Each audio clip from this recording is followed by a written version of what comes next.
만약 지금 아주 간절한 상황이 분명하다면 여러분은 이 신호를 느끼는데 집중하셔야 합니다.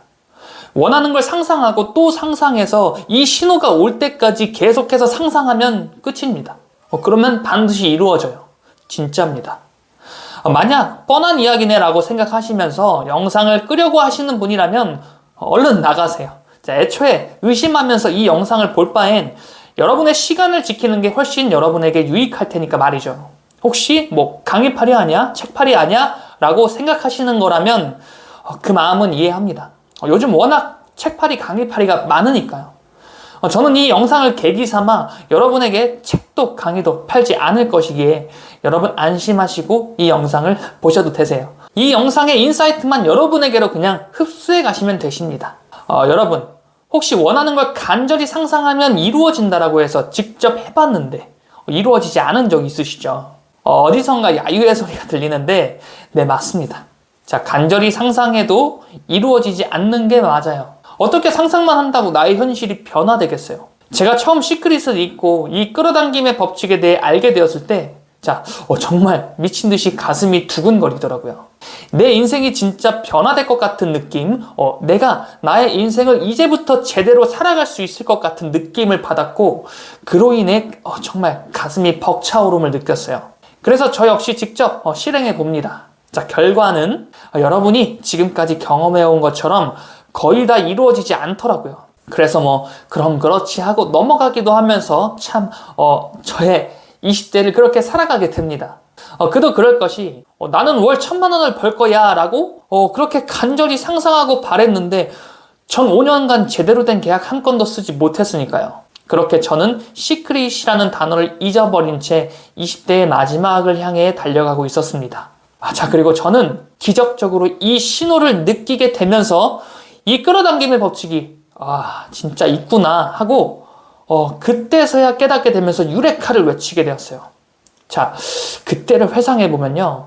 정말 눈시울이 붉어지면서 머리 위로 박수를 쳤고 마치 영화 행복을 찾아서에서 주인공 크리스 가드너가 최종 정규직 전환 통보를 받고 그렇게 뛰쳐나가 아들에게 달려가던 그 장면처럼 정말 가슴이 벅차오르는 것이 아직도 기억이 납니다. 저도 엄마에게 전화를 걸어서 드디어 해냈다면서 그렇게 핸드폰 너머로 눈물을 짓던 순간이 정말 지금도 기억이 납니다. 그래서 그 신호라는 게 대체 뭔데 여러분 궁금하시죠?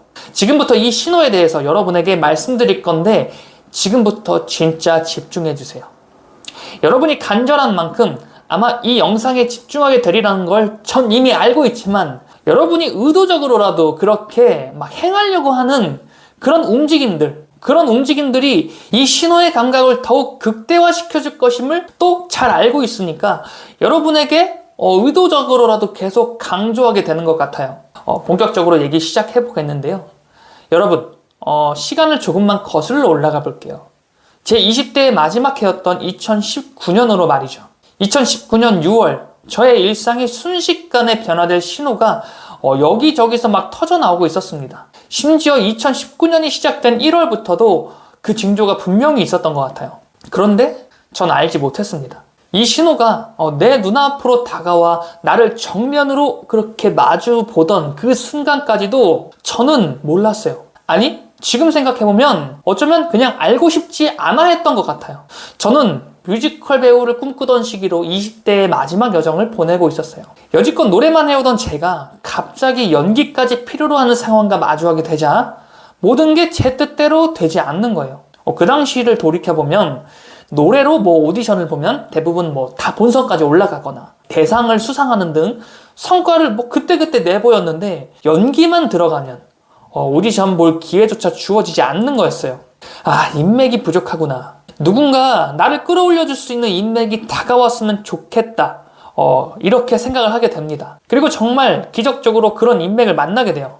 그 사람을 처음 만나게 된 저의 느낌은 마치 그 사람의 뒤에서 후광이 막 비쳐나오는 듯한 그런 모습을 진짜 정면에서 막 마주보고 있는 것 같이 느껴졌어요. 그만큼 강렬했고 무언가 내 인생이 이제부터 크게 변화되겠다라는 신호를 그때 처음 눈치채게 됩니다. 그리고 정말 신기하게도 그때부터 저의 인생의 판도는 180도로 달라지게 되어요. 정말 지금 생각해보면 소름 돋을 정도의 신호가 분명했습니다. 자, 결론적인 것부터 말씀드리면 저는 그 신호를 받은 직후부터 약 1년 뒤 수천만 원의 빚을 지게 되었고요. 뮤지컬 배우의 꿈을 포기하게 됩니다. 통장에 잔고는 한 2,000원 있었나? 완전히 금전 자체가 말라버리게 돼요. 2020년 6월의 마지막.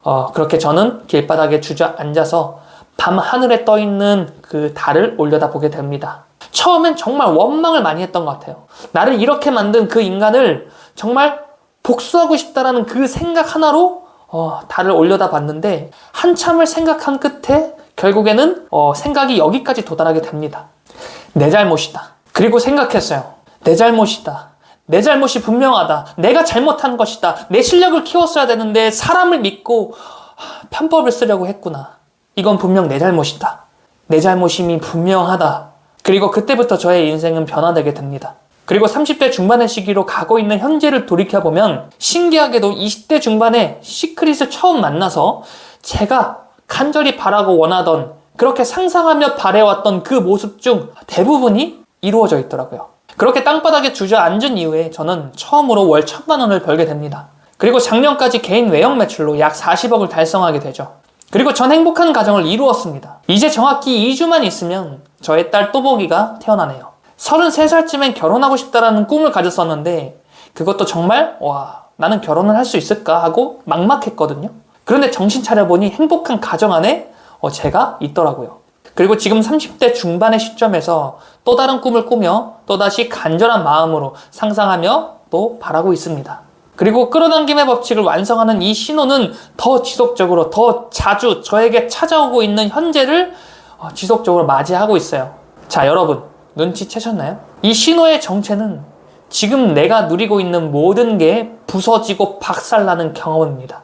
다리에 힘이 풀려 주저앉고 인생의 모든 걸 걸었던 그 일이 무산되면서 갈 길을 잃어버리게 된 상황. 이게 끌어당김의 법칙을 완성하는 신호였어요.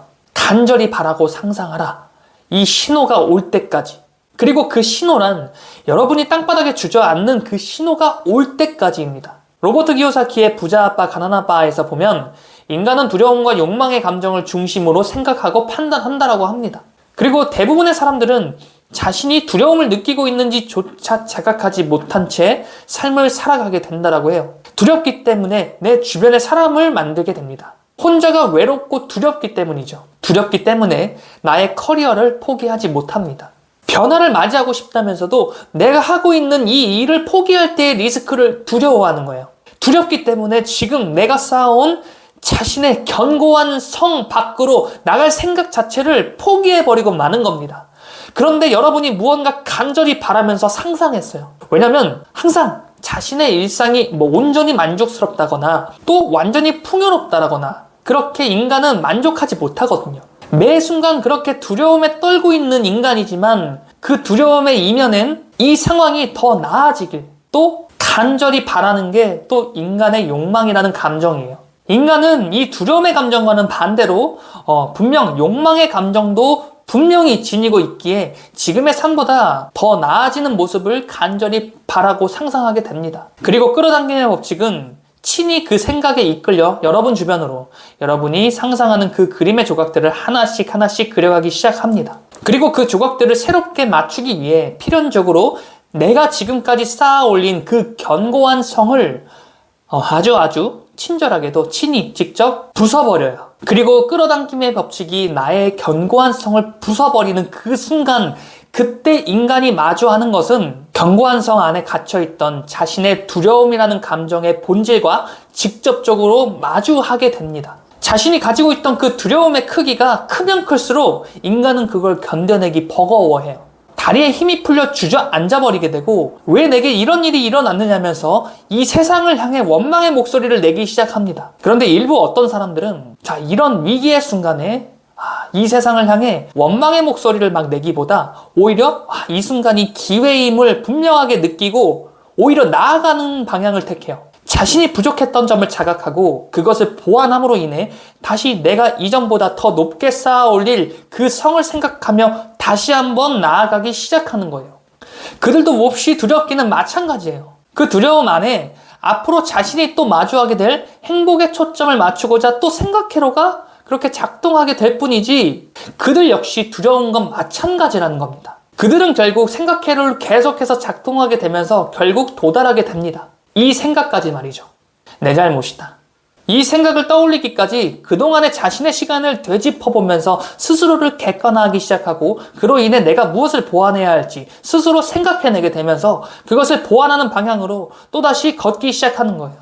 그리고 이전에 자신이 간절히 바래왔던 그 그림의 조각들을 그제서야 하나씩 맞춰가기 시작합니다. 이것은 두려움보다 욕망이라는 감정을 선택했기 때문에 가능한 기적이에요. 그리고 어느 순간 고개를 들어 앞을 보니 내가 이전에 그렸었던 그 그림들이 전부 완성되어 있는 그 완성된 작품을 보면서 인간은 전율하게 되죠. 지금 정말 막막하고 죽고 싶은 상황인가요? 그건 지금 여러분이 간절히 바래왔던 그 그림의 조각들이 이제 하나씩 모여들 것이라는 징조이자 여러분에게 다가오고 있는 기회의 신호입니다. 여기 한 가지 필요 전제가 필요한데 간절하게 상상한 이후에 이 신호가 불현듯 찾아왔을 때 여러분은 이 신호가 다가왔다라는 사실을 자각할 수 있어야 돼요. 자각할 수 있어야 다시 일어서서 직접 걸어갈 수 있기 때문입니다. 자, 그렇지 않으면 이 신호는 자신을 알아보지 못하는 여러분에게 실망하면서 오히려 서운함을 표현하며 곧바로 떠나버릴 거예요. 자, 직접 걸어가야 합니다. 아무도 대신 걸어주지 않아요.